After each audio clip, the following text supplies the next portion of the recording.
Welcome to episode 27 of Bloggers Are Weird. I'm your host, DJ Paris, from the blog thoughtsfromparis.com. Also, the YouTube show, O-Sex, with Karen and DJ, and author of the book, Holy Crap, I'm Bathing in a Rose. I have some big, exciting news. I've been talking about it for weeks, but it's finally here. The official Thoughts from Paris mobile application is available currently in the Android Google Play Store, soon to be in the Apple App Store. It has been submitted. I am waiting on approval, and it should be live as of this Tuesday, which is the 27th. So it will be available shortly in both Apple devices and currently already on the Google Android devices. And what does this app do?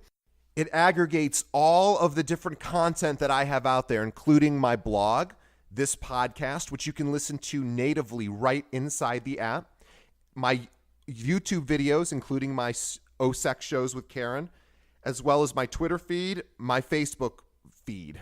And then we have, so version 1 is done. It's been submitted and it's ready to go. Now, version 2 is going to have one additional feature, which I think will make this whole app even more exciting, at least, again, for me, but hopefully for you too. But it's not completed yet, so I'm going to keep it quiet for now. But today on the show, we have the fantastic and brilliant Queerie Bradshaw. She is a sex blogger. She talks about pornography, feminism, politiqueer topics, and she's just overall extremely smart, way smarter than me, and also, goddamn, a better writer than me.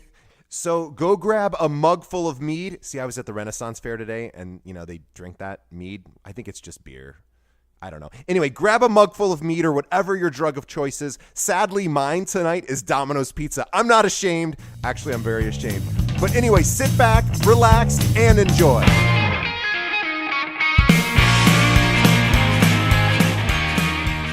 Today's podcast is sponsored by romance-text.com.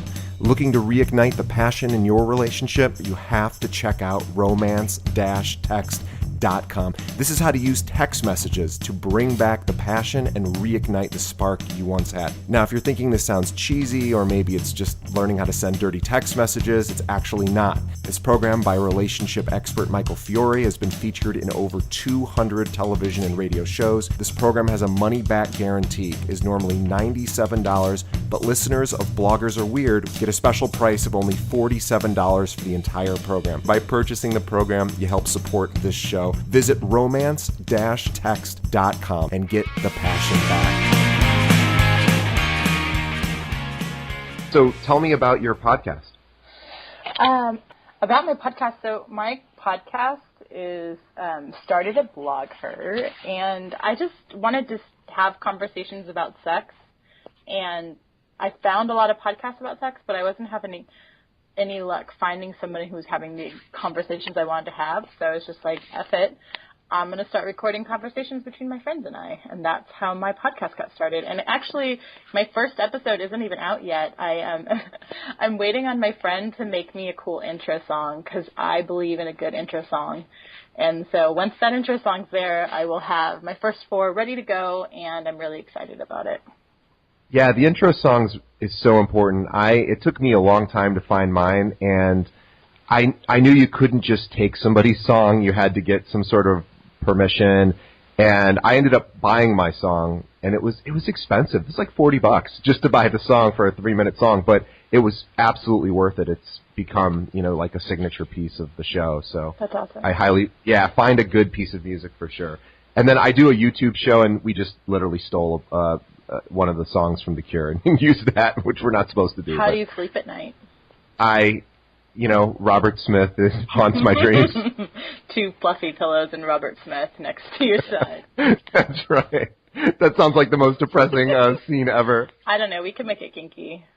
That's true. Yeah. By the way, I'm speaking with Queerie Bradshaw of the website QueerieBradshaw.com. Hi, everyone. And thanks for being on the show. Thanks for having me. This is really excited. I feel very special.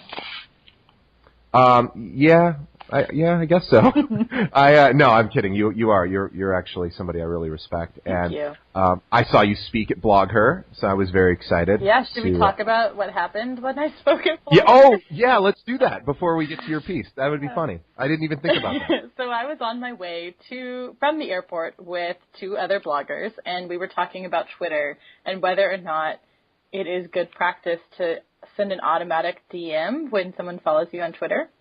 And we all agreed absolutely no. And my friend decided to tell us about her friend who did that and how he got all these followers and everything. So I mentioned this in my how to use social media marketing tools without being a tool. And it turns out that you were that person and you were in the audience.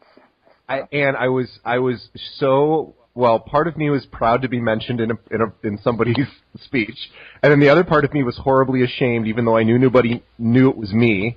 And then I didn't know what to think because I thought, oh my God, I made the list of things you're not supposed to do. But I can defend what I do. First of all, I agree. Auto direct messages are the scourge of Twitter, and everyone who's been on the internet or on Twitter for more than a week has received these direct messages, and they're no fun, and most of the time they're spam and stuff like that. But yeah, so what I do is, for the people that I follow, they are traditionally really new to Twitter. So I hate to say that they don't know enough to know to be offended by a direct message, but in a sense they don't realize oftentimes that it's an automated system, because mine will actually send out about 6 hours later. It doesn't send it automatically. Oh, I like that. So, but I was sending them out manually before then. So I was just doing it manually. And the reason I was doing it was because I thought, I don't have a problem marketing my blog because I don't have advertisers. I mean, I do have advertisers, people that just pay to put links on my site, but they're mostly all bloggers. But I don't really traditionally advertise, and I thought, I'm comfortable with my content, and if people don't like it, the end result is if people don't like my content, they're not coming back. And there's nothing I can do about it. But to somebody who's been on Twitter for more than a week, an auto direct message is about the worst possible thing you can do. So I acknowledge this practice is a untoward practice. But the idea is I just want to get my name in front of people, and if they like my blog, they're going to keep reading it, and if they don't, they won't. And, so far it's actually worked out well. But I will tell you, I wanted to talk about this because you said something that I thought was very exciting and unfortunate for me during your talk, where you actually mentioned that you have, well, actually, it looks like you're coming up on about 2,000 followers, but you said, I have a small group of followers, which 2,000 is not a small group, but it's, maybe smallish in the grand scheme of some of these huge bloggers that have hundreds of thousands. Or like you, what do you have, like 80,000 now? Yeah, I have like 80,000. But here's where you have a huge advantage. And you talked about this. You said, these people, they know me. And not only do they know you because of, the tweets you write, but they follow you religiously. They're, dedicated readers. And most of the people who follow me, maybe they've read my stuff, maybe they haven't. They think my tweets are funny, but I can't engage with them because there's too many. So I literally don't have and I just wrote about this about a week ago. I saw that post. I thought it was really intriguing. Yeah, it's one of those things where I wish I could, but I can't because it alienates other people and they get pissed off. So talk about your relationship with your Twitter friends. Well, I've never been cool, and to me, the idea of cool was always people who were inaccessible in some way, shape, or form. So that person sitting in the corner being all quiet and shy, or the celebrity that you have no access to. And I've never been cool, and I've really disliked going into a room and not having everybody there accessible to have a conversation. And I really like to have conversations with people. So I've always thought that the reason I started blogging was to start conversations that I wanted to have. So if I'm somebody who's inaccessible, I'm not going to be able to have those conversations. And another reason I started blogging was because I wanted to encourage others to have conversations with me. And so my whole goal is to be interactive on my site, on Twitter, in person, in these workshops I teach. I really try to be accessible. And I think that does something for the people who I'm having these conversations with.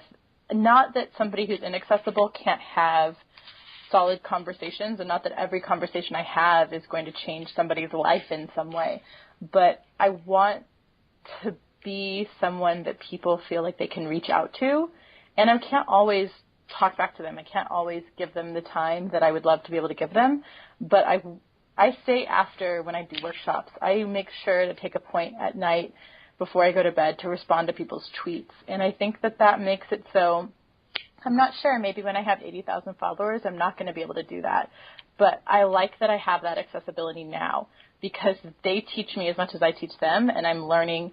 And also when I'm writing a memoir, and when my agent's shopping it, and when it comes out, I want all 1,800 of those people to want to read it. And so it's not only important for me personally, but professionally, it makes a really big difference when these people have had what they feel is a conversation. Like you were talking about Adam Carolla, someone or other, how you... Yeah, the news girl, Allison Rosen, who had in fact, she read the post and then tweeted me back said she has the exact same issue as I do, where you respond to one person and then 30 other people who replied to you go, what, I'm not good enough to reply to? Yeah. And they get pissed and then they leave. And sometimes, and I can understand that. I get it. I get it too. I think that I had that same thing with some people, one of them being Steve Martin. And I thought it was absolutely ridiculous that Steve Martin, he responded to a funny tweet I wrote back to him, and then he never responded again. And I had that whole, why won't you respond to me again, Steve Martin thing.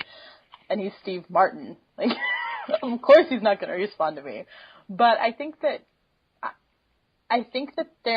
there's a fine line. Like I see Maureen Johnson, who responds as much as possible to people. I really like that. You have Jennifer Weiner, who does the same, but you also see the toll it takes on the rest of their work. They spend so much time doing it. So I understand not being able to do that. I don't know what I'll do when I reach over 3,000 or 2,000, or if I ever reach, 100,000 followers or 80,000 like you have. I read that post of yours and thought, I can see why you wouldn't respond to everybody, because once you respond to one person, you have to respond to everybody. Well, and it's a bummer because, I'm so grateful that anyone reads my stuff and that anyone has the sort of tenacity to write me back. Like the idea that somebody takes time to write a joke to me is so impressive to me. I want to write back and write, that was awesome. Like I want to do that all day long. But my Twitter stream would just be 30 that was awesomes in a row, and I can't do that because it then it jumbles it all up for everyone else. Yeah. So I haven't figured out the healthy balance. I guess you could do it through direct message if I was following that person. So maybe I'll try to start doing that. But anyway, one of the things I started doing is I was worrying that it would jumble everything, so I started doing it late at night when I'm in bed or about to go to bed. So then it jumbles it in the middle of the night when no one's really looking at it. So that's what I really started smart. doing it. I love that.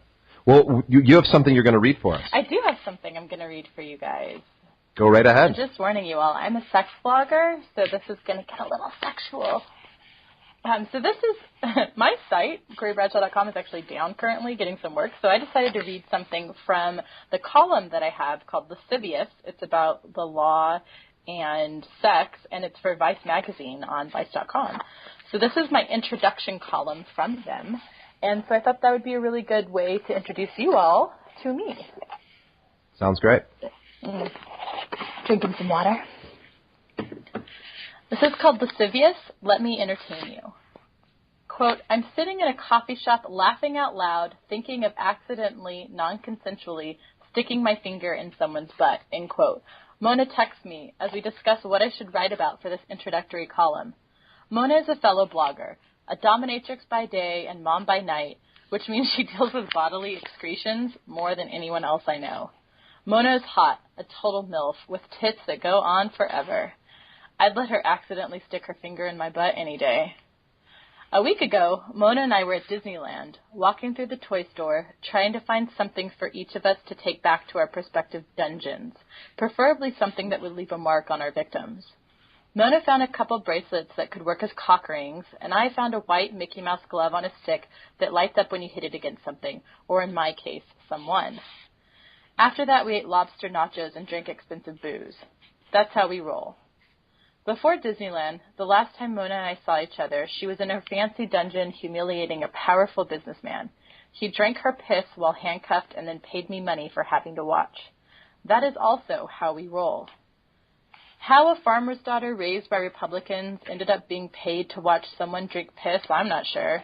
But here I am, a sexpert with a law degree, the girl who speaks at Ivy League schools about the legalities of fisting, and the newest sex columnist for Vice magazine. I wanted to be a travel writer or a marine biologist. Mostly I just wanted a job where I got paid to swim with dolphins. Instead, I get paid to review waterproof sex toys that look like dolphins. I'm a good swimmer, but I'm a better masturbator, so this job fits me well. I grew up in a small, conservative country town that had very little entertainment or sexual education. That combination meant half of my friends were pregnant before high school graduation. The other half had chlamydia so bad they could no longer have kids. It's times like these I'm glad I was a fat, awkward dyke. To be fair, I'm still a fat, awkward dyke, but now it works for me in a way that comes across as queer, hipster funk, versus just a serious lack of ability to dress myself properly. The shortage of sexual education in my town, and in America as a whole, appalled me from the start, and I began researching sex at an abnormally early age. By junior high, I was fully obsessed with the topic, not just in a way that my fellow horny tweens were, but also academically. I wanted to know exactly why sex was such a big deal. I wanted to analyze it, review it, discuss it, and most of all, I wanted to have a lot of it. By high school, I was a local sexpert, the one people came to for condoms and instructional diagrams on how to work a clit. In the dorms in college, I gave blowjob lessons using big stick popsicles and taught classes on sex toys and orgasms to a women's group. I volunteered as an HIV and STI prevention counselor at the San Francisco AIDS Foundation and passed out condoms and a few flogger lashes at sex fairs.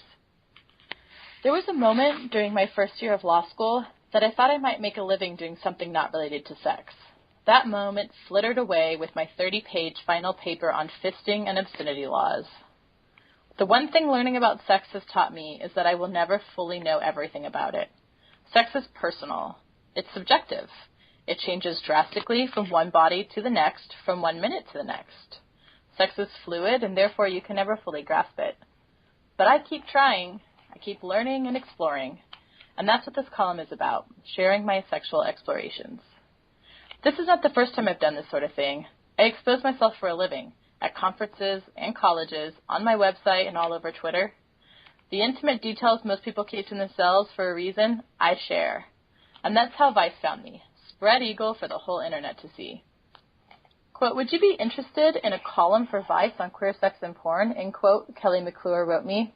Quote, does the Pope shit in the woods? End quote, was my approximate response. I'm starting to realize I talk about poop a lot, which is funny because I'm not into scat play at all. I mean, to each their own. Get it if it's yours to get. Oops, I totally just clicked out of the thing. I'll start over. I mean, to each their own. Get it if it's yours to get, but I'd prefer to shit in a porcelain bowl, not on someone's face. Although, to be honest, I'd totally let someone shit on my face for the right price. Hi, Mom. Just kidding. My mother won't be reading this column.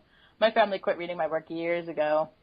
Sue Shapiro recently wrote in her New York Times opinion piece on memoir writing, if you want to be popular with your parents and siblings, try cookbooks. I tried writing a cookbook once. I almost burned down the house. I'm a memoirist, a woman like Elizabeth Gilbert or Cheryl Strayed who seeks out adventures to grow, learn, and find inner peace. Just like them, I journey into unknown lands, except my Pacific Crest Trail leads to a room full of men competing to see who can ejaculate the farthest. In case you're wondering, the winner of that competition was a lovely man named Tom who looked dashing in his leather harness and black tie that evening. Tom and Mona are just a few of the unique people I meet being a sex writer, but I have to admit, my favorite people are the vanilla-looking ones that come up to me at the conference and confess all they really want to do is be gangbanged by a group of men in mariachi suits. True story. Also true story, I had to ask my Twitter followers if you spelled it gangbang, all one word, gang-bang, or gangbang, 2 words. Everyone had a different answer, but Princess Donna said gangbang 1 word, and since she made her living off of being involved in them, I'm going to trust her on this one. These are the problems facing a sex writer. Merriam-Webster just doesn't cut it for us. Other problems include where to quickly hide the giant butt plug I just got in the mail when my dad makes a surprise visit, how to explain what I'm speaking about at Yale next month to my favorite grandfather, meeting the parents of my significant others and explaining to my doctor and the police that my partner beats me consensually. The biggest problem, however, comes with dating. I'm fucking amazing and amazing at fucking, so you'd think I'd be able to find someone to shack up with. But turns out most people don't like their lives spread across multiple media platforms. Right now, I'm pursuing 2 cops, which is hilarious considering how much of what I do borders on illegal. Both are justifiably concerned about their privacy, which means that even if I end up in a relationship, I wouldn't be able to write about it. I need to find someone who is as big of an exhibitionist as I am. Maybe someone who already lives their life for all to see. I've had offers from people who want to date me solely to be written about, but they've all been certifiably insane so far. No, really, batshit crazy. I used to think fan sex would be hot. Then I got an email that went something like this: "Please fuck me, I want to be famous, put pictures of my pussy on the internet." Yeah, that's pretty much verbatim, caps and all. I wish I could say that the obvious possibility of her boiling my rabbit was why I didn't respond, but I have to admit the lack of punctuation was my biggest turnoff. The perks of being a sex writer are amazing, though. I watch a lot of porn. I have dressers full of sex toys. I have an excuse to put myself out there, do risque things, and challenge the social norm. Best of all, I've got some badass friends. I took the pen name Queerie Bradshaw years ago as a joking homage to Sex and the City, but Carrie's famous foursome ain't got nothing on my orgy. From Mormon lawyers to dominatrix mommy bloggers, porn stars to prudes, I've got them all, and they've all got me. Quote, "I had a dream last night that you had a pair of synthetic testicles surgically connected to your chest that dangled there for all of us to see," end quote. My friend Olive wrote me this morning. Quote, "I thought it was kind of weird at first, but then I decided they were pretty cool," end quote. That about sums up most people's reaction to my overt sexuality. At first they think it's kind of weird, but then they decide it's pretty cool. The ones that come to a different conclusion fade away from my life, leaving me wonderfully accepting, caring support group. Whether I'm writing about my brother's recent death from cancer or being fisted by a stranger in public, I'm lucky enough to have friends that love and accept me for who I am, what I feel, and what I do. Which means I don't need any of you to love me, which means I can be my most honest, authentic self when I write. My job here is to write about sex and porn from a queer perspective, with an occasional legal twist. I'm here to entertain you with what I hope will be witty banter, regale you with possibly amusing stories, and educate you with potentially interesting facts. If I make fans or friends in the process, I'll be very excited. If I make enemies in the process, well, I have a friend securing my personal data online, so hopefully none of you will be able to find where I live and shank me. That is not a challenge. Please don't shank me. As a queer woman who writes about sex, I have to worry about these sort of things. Society likes to bash, both verbally and physically, sexually promiscuous women and gays. Being both, I worry one day I'll be attacked in a dark alley, or in my home, or anywhere, really.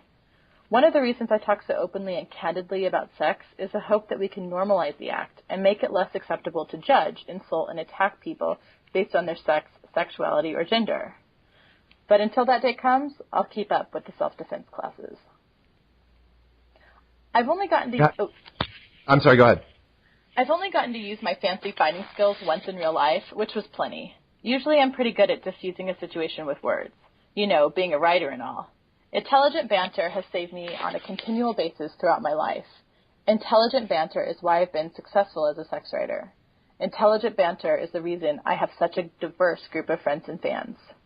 You need intelligence when it comes to sex. For being such a primal act, sex is surprisingly mental. To understand sex, you need a knowledge of biology, sociology, psychology, and unfortunately, in some cases, the law. I can't claim to have all that knowledge yet, but I'm working on it. I'm navigating through rough waters and exploring unknown lands. Sometimes it leaves me nauseous, sometimes it leaves me bruised, beaten, and blue. But it's always worth it in the end. That was, goddamn, I wish I wrote that well. Thank you. Thank you. Yeah. Oh, you're welcome. Wow, that is quite some a people. compliment. Yeah, well, you're extremely eloquent. That's one of my favorite pieces. I think that's probably the funniest thing I've ever written, too. It's fantastic. And so let's talk about sex a little bit. I don't talk about that. Oh, that's sorry. one topic that's off. No, just kidding. That's off limits. No, actually, you talked about the dating life, and I did a whole podcast on this last week, and the woman I interviewed was a sex blogger, and she talked about, because I was complaining that, and I don't really talk about sex on my blog, but I said it must be hard for her, and she said, oh my God, it's so hard because, and I don't know if this is different in the lesbian community or if there is a difference at all, but do you find it difficult to, and I don't, maybe, are you in a relationship or are you dating? Yeah, or? I'm actually in a relationship officially now, and she's wonderful, but she's an animal biologist, and she lives in the middle of the desert and works on saving desert tortoises, and she's like all noble and shit. And so I actually found that that's great because she has no desire to be anywhere in the limelight. But she's completely and totally fine with me doing whatever I want to be in the limelight. And it's working really well in a way that some of the people I've dated in the past hasn't worked because they secretly wanted to share that stardom. And not that I have a major stardom, but it's hard when you're both working for the same thing. So it's nice. She, on the other hand, is a very personal person, so I have to worry about what I do share of her. Sure. But she's perfectly fine with me sharing everything about myself. So that's actually really great because a lot of people I've dated, people fall for me and my passion and everything that I am online and this really deep person that I write about, and then they date me and they're like, oh, you're going to write about everything. Oh, you process everything. Oh, you are this passionate all the time. I can't handle it. Oh, you expect me to be passionate too. I can't handle that. So, right.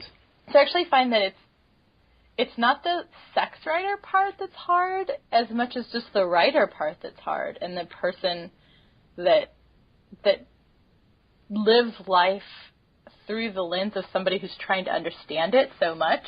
And that's actually harder, I think, even than being a blogger. Even if I didn't put it out on the internet, everything to me is something I'm trying to learn from so I can write about it.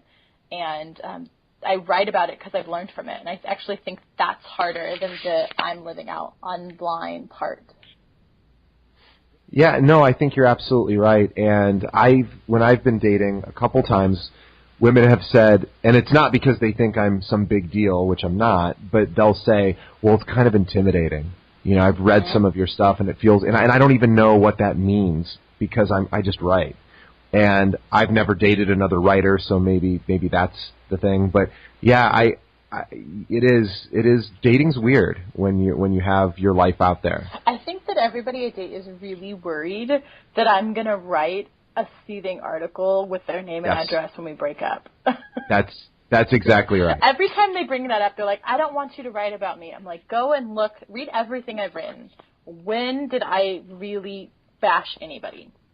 Well, and I love how narcissistic we all are, that we think we're so important that everyone's gonna get written about. Yeah. It's like, you date people and they're like, why haven't you written about me yet? I had a woman once who made me write about her. She was great. And a couple funny things happened during dinner. She was making me dinner, and she said, would you write about this? And I said, absolutely. This would be great. And she said, do you mind doing it right in front of me? I'd love to watch you write. And it was like the greatest. I'm just gonna throw that out there.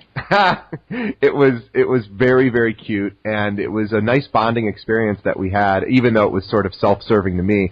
But it was great. But let's talk about. I'm curious because as a sex blogger and a pornography blogger, what's your take on where we're headed as a society? Are we evolving, or are we devolving, or kind of where are we? Oh man. I like to judge society based on my hometown. I come from a small little conservative farming town that's in eastern California, which you would think would be liberal. It kind of can be, but it's also still eastern, and it's a common misconception that California is liberal. San Diego to San Francisco is liberal. You take the rest of the state, and it can be pretty conservative.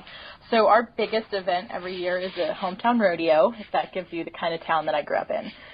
And I think that I judge a lot of America by them because they are, when people talk about middle America, even though we're not in the middle, we are very middle America. People are very middle class. We're a border town. And when I see, like when Proposition 8 came out, my parents, bless their hearts, were the only people with no on Proposition 8 signs. You couldn't actually even get them in my town. Everybody had yes on Prop 8. Everybody donated a ton of money to Proposition 8 to pass, to outlaw gay marriage. At the same time, all those people would talk to me about how excited they would be to go to my marriage. And there was this disconnect from gay people and the gay people in their life. And I think that that's actually starting to get smaller. I don't necessarily know if you're ever going to be able to convince the super right-wing, conservative, evangelical people, but that middle America, that middle ground, I think is starting to connect gay rights with human rights. And I think that the fact that I could tell my World War II veteran grandfather, Republican voting, conservative farmer, that I was going to speak on porn at Yale, the fact that you can have those conversations and not be kicked out of the family, not that my family would be the kind that would kick me out, but I have friends that are having these conversations too. The fact that I got brought to Yale to talk about obscenity porn, that is huge. And so I think that we're having conversations we didn't have in the past. And maybe it's narcissistic of me because I'm a writer and because my life is based around having conversations. But I think that when those conversations start to be had, it takes away the scariness of everything. And so I actually think we're moving in a great direction because we're having those critical conversations.